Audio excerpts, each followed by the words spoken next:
El olor a antiséptico era mi mortaja y mi hogar. Se había vuelto tan intrínseco a mi existencia como el aire que respiraba, un perfume acre que se aferraba a mi cabello, a mi piel, a las fibras baratas del uniforme azul que se había convertido en mi segunda piel. Para los demás era el olor a esterilidad, a enfermedad contenida. Para mí era el aroma agridulce del sueño que me habían robado. Cada movimiento del mocho por el linóleo pulido del pasillo del 5º piso del Hospital Central era un eco de lo que debería estar haciendo. En vez de empuñar un bisturí, empuñaba un mango de aluminio. En vez de auscultar corazones, escuchaba el chirrido de las ruedas de mi carrito de limpieza. Yo era la doctora Anna Bergman, graduada con honores, la primera de mi clase, ahora reducida a una sombra invisible que garantizaba que los verdaderos médicos no resbalaran en charcos de café derramado. La ironía era tan cáustica que a veces me quemaba la garganta.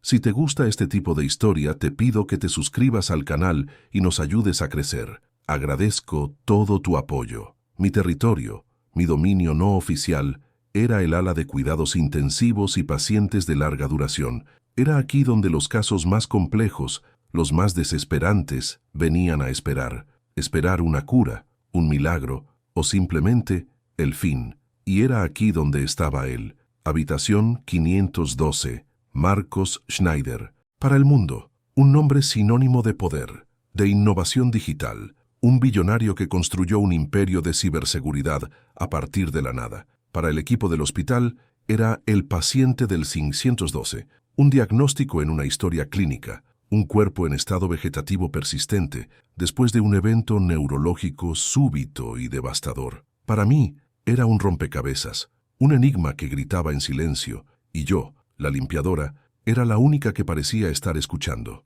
Durante meses mi rutina fue la misma. Entraba en su habitación, el suave sonido de mis zapatillas de goma, el único que perturbaba el zumbido rítmico de las máquinas que lo mantenían vivo. El aire allí era diferente, cargado con la quietud de una vida en suspenso. La habitación era de lujo, privada, con una ventana enorme que daba a los jardines del hospital, pero la opulencia solo acentuaba la tragedia. Él yacía inmóvil en la cama. El rostro que un día comandara salas de juntas ahora era una máscara pasiva, los ojos permanentemente cerrados. Los especialistas entraban y salían, nombres famosos, eminencias en neurología, cardiología, medicina interna. Miraban los monitores, leían los gráficos, movían la cabeza con aire de solemnidad profesional y se marchaban, dejando atrás solo el eco de sus zapatos caros y el veredicto tácito de desesperanza. Pero yo veía más. O quizás, al no tener la presión de un diagnóstico que defender o una reputación que mantener,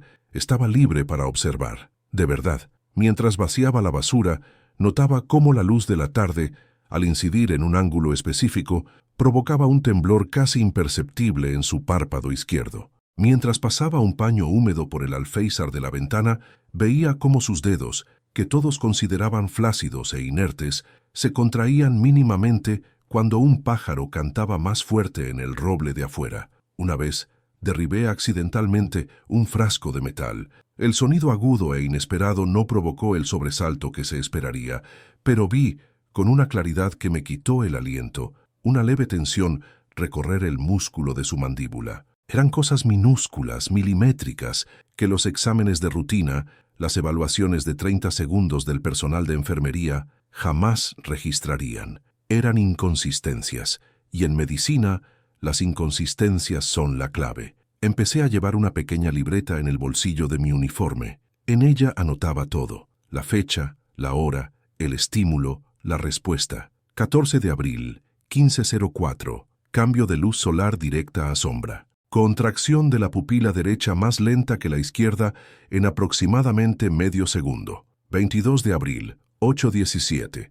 Sonido del carrito de medicación en el pasillo. Leve flexión del dedo meñique del pie izquierdo. 3 de mayo, 11:30. Olor del nuevo desinfectante a base de pino. Alteración en el patrón respiratorio en el monitor, de 14 a 16 RPM por exactos 12 segundos.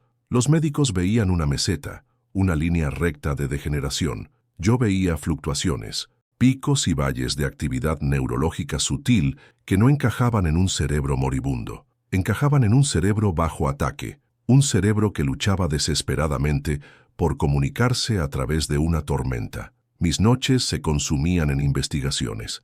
En mi pequeño apartamento, rodeada de libros de medicina que me negaba a vender, me sumergía en artículos, estudios de caso, foros de enfermedades raras. El diagnóstico oficial era vago: lesión anóxica cerebral de etiología indeterminada. Pero no tenía sentido. La resonancia magnética mostraba inflamación, sí, pero no la necrosis generalizada que se esperaría. El electroencefalograma era anormalmente lento, pero no plano. Era como si el sistema operativo del cerebro estuviera intacto, pero un virus agresivo estuviera bloqueando todos los programas. Y fue entonces que lo encontré. Un puñado de artículos, la mayoría de Europa y Japón, describiendo una condición oscura, fácilmente confundida con estados vegetativos o enfermedades psiquiátricas agudas. Encefalitis autoinmune, específicamente, una forma rarísima causada por anticuerpos que atacaban los receptores GABA-B en el cerebro. Los receptores GABA son como los frenos del sistema nervioso, lo calman, lo regulan. Si los anticuerpos atacaban esos frenos, el resultado sería un caos eléctrico, una tormenta de citocinas. Los síntomas descritos en los artículos eran un espejo de mis anotaciones: fluctuaciones de conciencia, respuestas autonómicas extrañas, movimientos sutiles e involuntarios, y lo más importante, era tratable. Con inmunoterapia agresiva, los pacientes podían recuperarse, podían volver. El conocimiento ardía en mí como fiebre. Tenía la clave, estaba casi segura de ello. Pero, ¿qué podía hacer? Entrar en el despacho del director del hospital y decirle: disculpe, la limpiadora del 5º piso tiene un diagnóstico diferencial para su paciente multimillonario que 10 de los mejores especialistas del país no han podido encontrar. Me ridiculizarían, me humillarían y sin duda me despedirían. Perdería mi único acceso a Marcus, mi único acceso al ambiente que, a pesar de todo, aún amaba. El miedo me paralizaba. ¿Quién era yo para desafiar la sabiduría establecida? Una médica fracasada, una paria. El recuerdo del Dr. Albright, mi supervisor en la residencia, aún me atormentaba. Había cuestionado su diagnóstico en un caso de apendicitis, sugiriendo una rara condición ovárica. Él me humilló públicamente delante de todo el equipo. Al final, tenía razón, pero mi osadía me costó una recomendación. Me etiquetaron como difícil, insubordinada. Nadie quería contratar a una residente que no conociera su lugar, y ahora mi lugar estaba detrás de un carrito de limpieza. Aquella mañana de martes, el aire en el 5º piso era diferente, más denso, más pesado. Una agitación de trajes caros y voces graves emanaba de la sala de conferencias principal. Sabía lo que era: la reunión final sobre el caso Schneider, la familia, los abogados y el Consejo de los 10, como yo los había apodado en mi mente. 10 mentes brillantes reunidas para firmar una sentencia de muerte. Mi corazón latía descompensadamente contra mis costillas. Continué mi trabajo, empujando el mocho con una furia contenida, la cabeza baja, las orejas en alerta máxima. La puerta de la sala de conferencias estaba entreabierta y las voces se filtraban al pasillo estéril. Todas las vías terapéuticas se han agotado, dijo una voz que reconocí como la del doctor Behrens, un neurólogo de renombre con un ego del tamaño de un hospital entero. Las exploraciones son concluyentes. La degeneración es progresiva e irreversible. ¿Y su opinión es unánime?, preguntó otra voz, más cortante, menos médica. Robert Adler, la mano derecha de Marcus, el guardián del imperio. Un hombre cuya mirada fría parecía calcular el coste-beneficio de cada respiración. Hubo un murmullo de acuerdo, un coro de sentencias. Desafortunadamente sí, no hay nada más que hacer. Es solo cuestión de tiempo y de mantener la dignidad del paciente.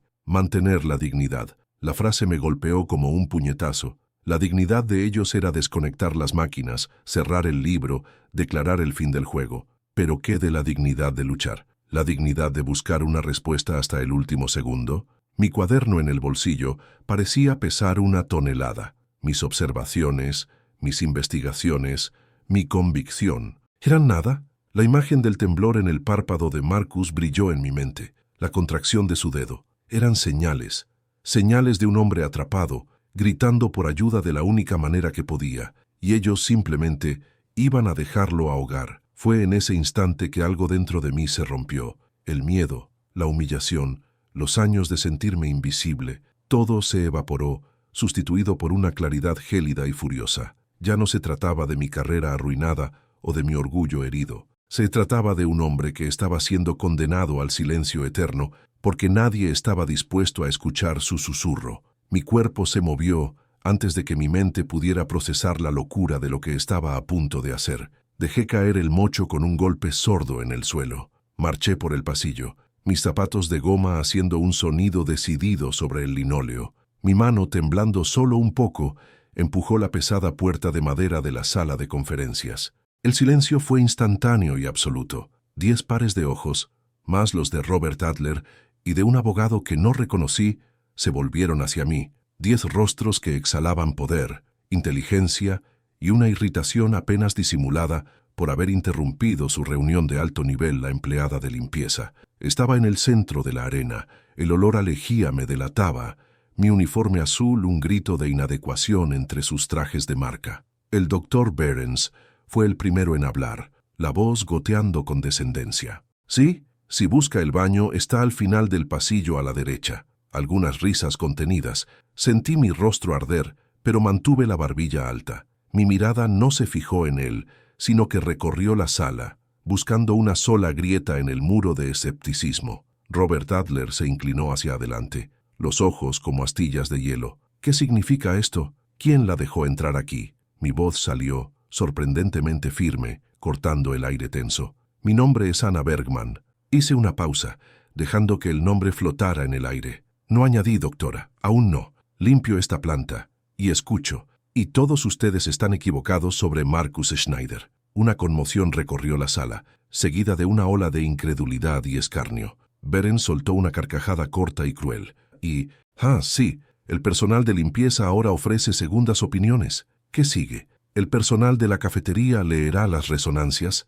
Él no está en un estado vegetativo degenerativo, continué, mi voz ganando fuerza con cada palabra, la convicción superando el miedo. Me dirigí no a Behrens, sino a la sala en su conjunto. Las señales no son consistentes.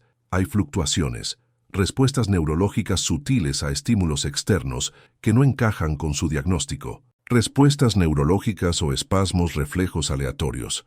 Se burló Behrens volviéndose hacia sus colegas. Creo que sabemos la diferencia. Sé la diferencia entre un reflejo del tronco encefálico y una respuesta cortical latente, repliqué, y el uso de la terminología correcta los silenció por un segundo.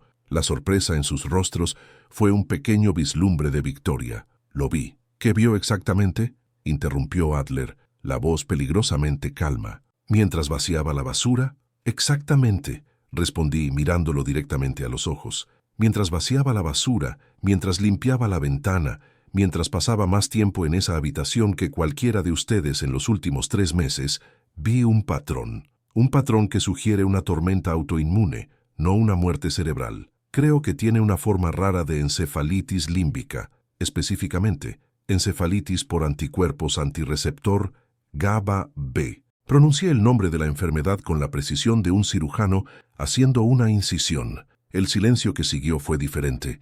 Ya no era solo de shock, había un toque de confusión, de desorientación. Era una hipótesis tan específica, tan fuera de su campo de visión, que por un momento no supieron cómo reaccionar. Behrens recuperó la compostura primero. Esto es el colmo del absurdo, una fantasía sacada de algún blog de internet. «Seguridad», gritó, mirando hacia la puerta. Adler levantó la mano silenciándolo. Su mirada aún estaba fija en mí, fría y calculadora, pero ahora había algo más. ¿Una chispa de curiosidad? ¿O tal vez solo estaba evaluando el daño potencial de un escándalo? ¿Tiene alguna prueba para esta teoría extraordinaria? ¿O esto es solo el fruto de la imaginación de alguien que lee demasiados expedientes que no debería? La pregunta era una trampa, un arma de doble filo, pero también era una puerta, una pequeña rendija de luz. Mi mano se deslizó al bolsillo del uniforme, los dedos encontrando la portada gastada de mi cuaderno. Ahí dentro estaban mis pruebas, meses de observación meticulosa, mi alma, mi carrera y la vida de Marcus Schneider, todo contenido en esas páginas cuadriculadas.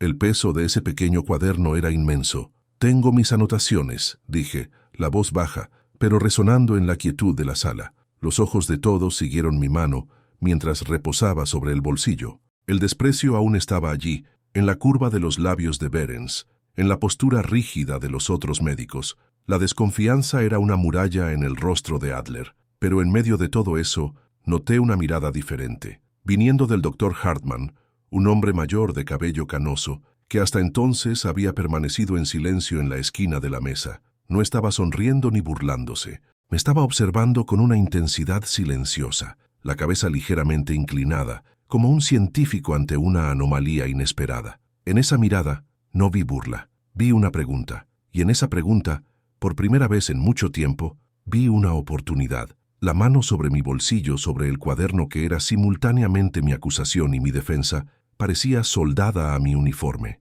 La sala de conferencias, antes un panteón de dioses de la medicina, se había transformado en un tribunal. Yo era la única testigo, abogada y acusada todo al mismo tiempo. El grito de Behrens por seguridad aún resonaba en el aire, un testamento a su ultrajada certeza, pero la mirada del doctor Hartmann era un contrapeso. Era la mirada de un verdadero científico, aquella que entiende que la mayor barrera al conocimiento no es la ignorancia, sino la ilusión de certeza. «Espere», dijo Hartmann, su voz calma, pero con un hilo de autoridad que cortó la histeria de Behrens. No se dirigió a mí, sino a Robert Adler. Un momento, antes de expulsar a la señora Bergman del recinto, me gustaría entender. ¿La señora tomó notas? Finalmente me miró. La pregunta era simple, directa, un salvavidas en medio de un océano de desprecio. «Sí, doctor», respondí, mi voz un poco ronca. «Diariamente. Muéstramelas». La orden era suave, pero incuestionable. El doctor Behrens bufó. «Franz, por el amor de Dios, ¿de verdad le dará cuerda a esta farsa?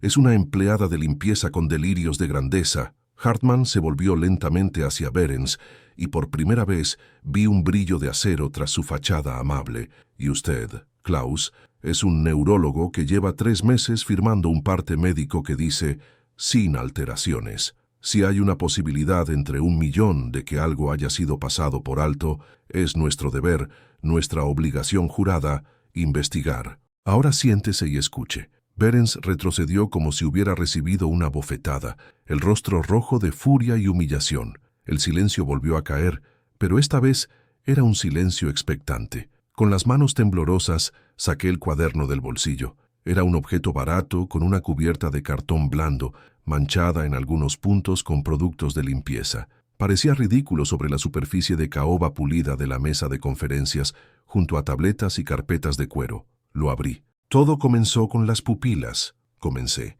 encontrando la primera anotación relevante. El parte médico describe una respuesta pupilar lenta, pero simétrica. Pero eso solo es cierto bajo luz artificial constante. Observé que, al final de la tarde, cuando el sol incide directamente por la ventana y luego es bloqueado por el ala oeste del edificio, la pupila izquierda se contrae visiblemente más rápido que la derecha. Una anisocoria transitoria. No es un reflejo del tronco encefálico. Sugiere una disfunción en vías superiores, posiblemente en el mesencéfalo. Continué pasando las páginas. Mi voz se volvió más confiada con cada frase. Ya no hablaba como la limpiadora. Era la doctora Bergman presentando un caso. Luego, los movimientos. Ustedes clasificaron todo como mioclonía, espasmos postanóxicos, pero no son aleatorios. Hay un patrón. Responden a estímulos auditivos específicos, no al ruido general, no a las voces de la televisión,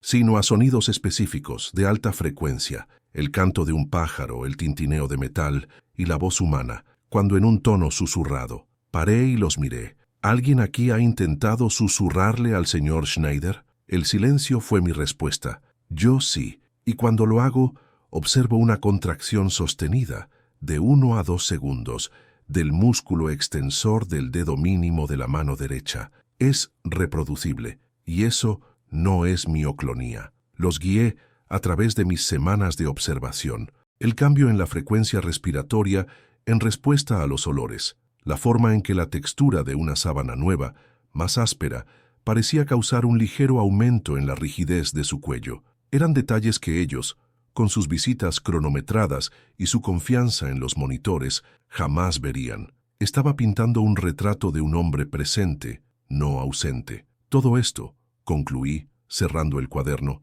apunta a un estado de hiperexcitabilidad neuronal paradójica. El cerebro está siendo bombardeado por estímulos internos, sus propios anticuerpos, y sus respuestas al mundo exterior son fragmentadas, distorsionadas. La encefalitis por anticuerpos antirreceptor, GABA-B, explicaría cada una de estas anomalías. La inflamación que vieron en la resonancia, el EEG lento, y lo más importante, nos daría un camino a seguir. Roberto Adler, que había escuchado todo con una inmovilidad depredadora, finalmente habló. ¿Un camino? ¿Y cuál sería? Un análisis de sangre, respondí, y un análisis del líquido cefalorraquídeo, para buscar el anticuerpo específico. Si está ahí, podemos comenzar la inmunoterapia. Plasmaféresis, inmunoglobulinas, corticosteroides. Podemos detener el ataque. Klaus Behrens explotó. Esto es una locura. Esta prueba ni siquiera es estándar. Lleva semanas. Tenemos que enviarla a un laboratorio especializado en Múnich. Por la fantasía de una observadora atenta, completó Hartmann calmadamente. Se levantó y tomó mi cuaderno, hojeándolo con un respeto que hizo arder mis ojos. La lógica es sólida. La hipótesis, aunque remota, se ajusta a los hechos presentados mejor que la nuestra. Y el riesgo de probar es cero. El riesgo de no probar, dejó la frase morir en el aire. Miró a Adler. Señor Adler, la decisión final es suya, junto con la familia. Pero mi recomendación médica a partir de este momento es que solicitemos la prueba para el anticuerpo anti-GABAB inmediatamente. Vamos a descartar todas las posibilidades. Adler miró de Hartmann a mí, su rostro una máscara indescifrable. Estaba calculando las probabilidades, los costos, la potencial humillación contra la ínfima posibilidad de un milagro. Por un largo momento pensé que iba a reír y mandarme a casa. En vez de eso, asintió lentamente con la cabeza una sola vez. Hagan la prueba. Los días que siguieron fueron un purgatorio. Una administradora del hospital me informó, de forma seca, que suspendiera mis funciones de limpieza hasta nuevo aviso. No fui despedida, pero estaba en el limbo, oscilando entre la invisibilidad y una notoriedad indeseada. Las enfermeras y otros empleados me miraban de reojo en los pasillos. ¿Qué era la empleada de limpieza que cree que es médica? Una anécdota, un cuento con moraleja. Pasé la mayor parte del tiempo en mi apartamento, releendo los artículos, atormentada por la duda. ¿Y si me equivocaba? ¿Y si todo no eran más que coincidencias? De mi mente desesperada por encontrar patrones donde no los había, el peso de lo que había hecho, de la esperanza que había infundido, amenazaba con aplastarme. Al tercer día, mi teléfono sonó. Era el doctor Hartmann. Ana, dijo, y el uso de mi nombre de pila me sorprendió. El señor Adler está de acuerdo en que debería estar aquí. Su intuición puede ser útil. Por favor, venga al hospital. Puede quedarse en la habitación del señor Schneider, si quiere. Solo observe. Era una concesión extraordinaria. Volví a la quinta planta, no con un uniforme azul, sino con mi propia ropa. Me sentí extraña, expuesta. Entré en la habitación 512. La única diferencia era una silla extra al lado de la cama, colocada allí para mí. Me senté, y el silencio de la habitación pareció diferente. Ya no era el silencio de la espera del final, sino el silencio de la anticipación. Pasé horas allí. Hablé con él, no como las enfermeras, con sus frases alegres y profesionales. Hablé con él como a una persona. Le conté sobre la reunión, sobre mi teoría, sobre la prueba que se avecinaba. «Marcus», susurré inclinándome. Mi instinto me decía que usara el tono que había registrado en mis notas. «Sé que estás ahí. Ellos no me creen. Algunos piensan que estoy loca, pero yo te vi, te veo. Si puedes oírme, si hay alguna parte de ti que pueda luchar, necesitas mostrármelo. Necesitas mostrárselos». Tomé su mano derecha. Estaba caliente, pero flácida, la piel seca. «Algo, Marcus, una pequeña señal». Cerré mis ojos concentrando toda mi energía, toda mi esperanza, en el punto de contacto entre mi piel y la suya. Y entonces sucedió. Fue casi nada. Un temblor, un aleteo de mariposa bajo su piel, en su dedo meñique, tan sutil que pensé que lo había imaginado, pero luego lo sentí de nuevo. Una presión débil, voluntaria contra mi palma. Mi corazón se aceleró. Respiré hondo, abriendo los ojos de golpe. Miré su mano, luego su rostro sereno. «¿Marcus?», susurré, la voz temblorosa. «¿Fuiste tú?». Nada. Mi mente corrió. ¿Habría sido un espasmo? ¿Habría sido mi propia imaginación? No, era diferente. Tenía intención. Me levanté y corrí hacia la puerta, casi chocando con una enfermera. Llame al doctor Hartman y al doctor Behrens. Ahora, dígales que vengan a la habitación 512. Es urgente. La enfermera me miró con alarma y desconfianza, pero algo en mi voz la hizo obedecer. Minutos después, Hartman y Behrens entraron en la habitación, el primero con una expresión de curiosa preocupación, el segundo con un aire de aburrimiento e irritación. «¿Qué ocurre ahora, señora Bergman?», preguntó Behrens. «¿Ha tenido una convulsión?». «No», respondí, la voz tensa. «Ha respondido». Behrens puso los ojos en blanco. «Ya hemos pasado por esto. Espasmos, reflejos». «No fue un reflejo», insistí, volviéndome hacia Hartman. «Doctor, por favor, mire». Me acerqué de nuevo a la cama, la adrenalina latiendo en mis venas. Mi futuro, mi credibilidad, todo se resumía a este momento. Tomé la mano de Marcos otra vez. «Marcos», dije, mi voz resonando en la silenciosa habitación.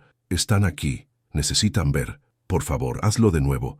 Aprieta mi mano». El mundo pareció detenerse. Los dos médicos observaban, sus miradas fijas en nuestras manos unidas. El zumbido del monitor de frecuencia cardíaca era el único sonido. 1 segundo, 2, 5. El rostro de Behrens comenzó a dibujar una sonrisa de desdén. Mi corazón se hundió. Me había equivocado. Lo había arruinado todo. Y entonces, bajo la mirada de todos, el meñique de Marcos se contrajo. Y luego, el anular. Lentamente, débilmente pero inconfundiblemente, su mano se cerró alrededor de la mía. No fue un espasmo, fue un apretón. La mandíbula de Behrens cayó. Dio un paso adelante, los ojos desorbitados de pura incredulidad. Hartman soltó una respiración que no sabía que estaba conteniendo. Me miró y en su rostro había un asombro reverente. «Dios mío», susurró. «Dios mío, tenías razón». El apretón de manos de Marcos lo cambió todo. La atmósfera en el hospital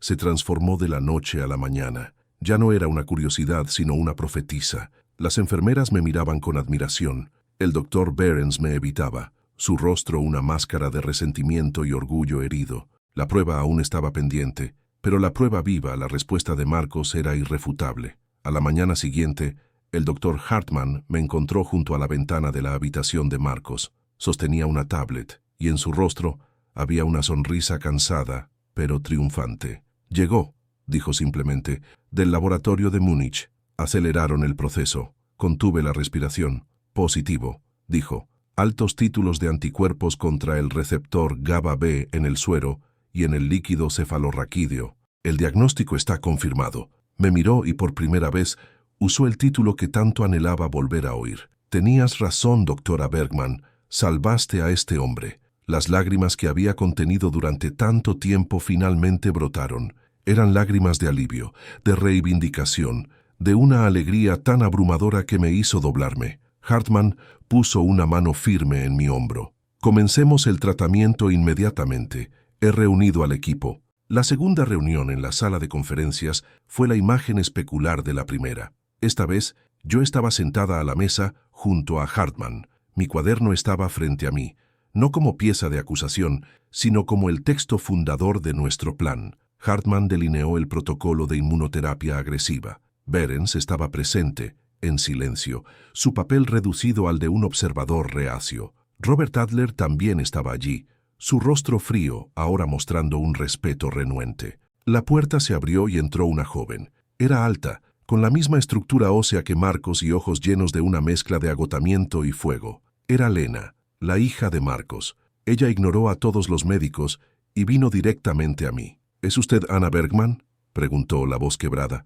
Asentí, incapaz de hablar. Me tomó las manos, sus ojos desbordando lágrimas. El doctor Hartman me lo contó. Todo. Lo que hizo, cómo lo vio. Su voz se quebró. «Gracias». Todos esos hombres famosos, con sus títulos y su arrogancia, lo abandonaron. Solo veían máquinas y gráficos. Usted fue la única que realmente vio a mi padre. Se volvió hacia Adler y Hartman. «Quiero que ella forme parte del equipo oficial, no como consultora ni observadora, como una de sus médicas, con acceso total y autoridad para tomar decisiones junto al doctor Hartman. Esto es lo que mi padre querría». Adler miró a Hartman, quien asintió vigorosamente. «Eso está decidido, Lena», dijo Hartman.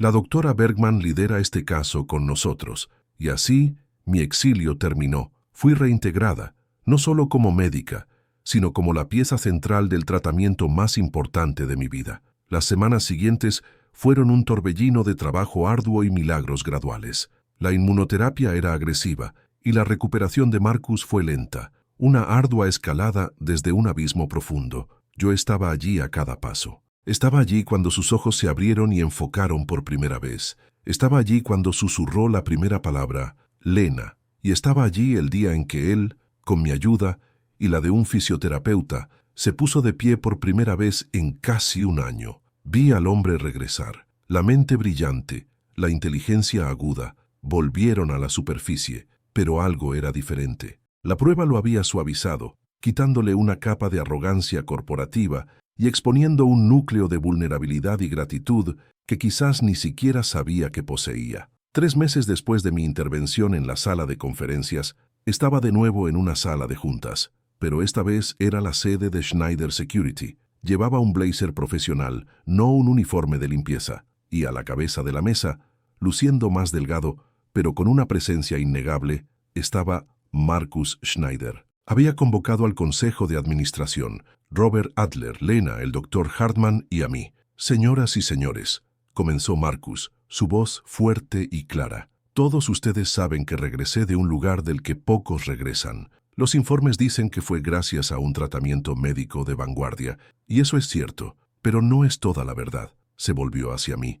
Su mirada era intensa, llena de una emoción que aceleró mi corazón. La verdad es que estoy aquí gracias a esta mujer, doctora Anna Bergman. Cuando todos los expertos del mundo se habían rendido, cuando yo era solo un cuerpo en una cama, una depreciación de activos en el balance, esta mujer, que entonces trabajaba en este mismo hospital como limpiadora, debido a la rigidez y falta de visión de nuestro sistema médico, tuvo el coraje, el brillo y la humanidad de ver lo que nadie más veía. Él tomó un documento que estaba sobre la mesa. Reconocí el formulario de despido que la administración del hospital me había entregado durante mi limbo. Adler lo había recuperado para Marcus. Lentamente, metódicamente, Marcus rasgó el papel en pequeños pedazos y los dejó caer en la basura. Tu despido está cancelado, dijo con una leve sonrisa. De hecho, me gustaría ofrecerte un nuevo puesto. He comprendido en ese silencio que construir firewalls para proteger datos es importante,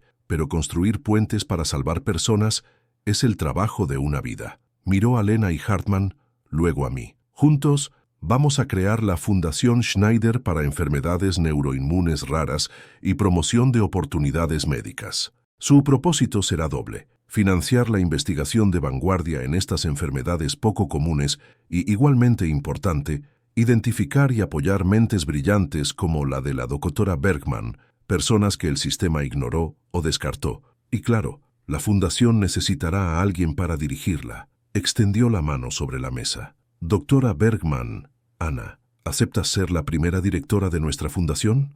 La habitación estaba en silencio. Miré su mano extendida, el rostro esperanzado de Lena, la sonrisa orgullosa de Hartman. El ciclo estaba completo. La sombra invisible con un mocho se había convertido en la líder de una institución dedicada a asegurar que nadie más tuviera que gritar en un silencio que nadie estaba dispuesto a escuchar. Mi sueño no me había sido robado, solo había hecho un desvío largo y doloroso, llevándome exactamente a donde necesitaba estar. Sí, dije, mi voz firme, mi apretón de manos fuerte. Sí, Marcus, acepto.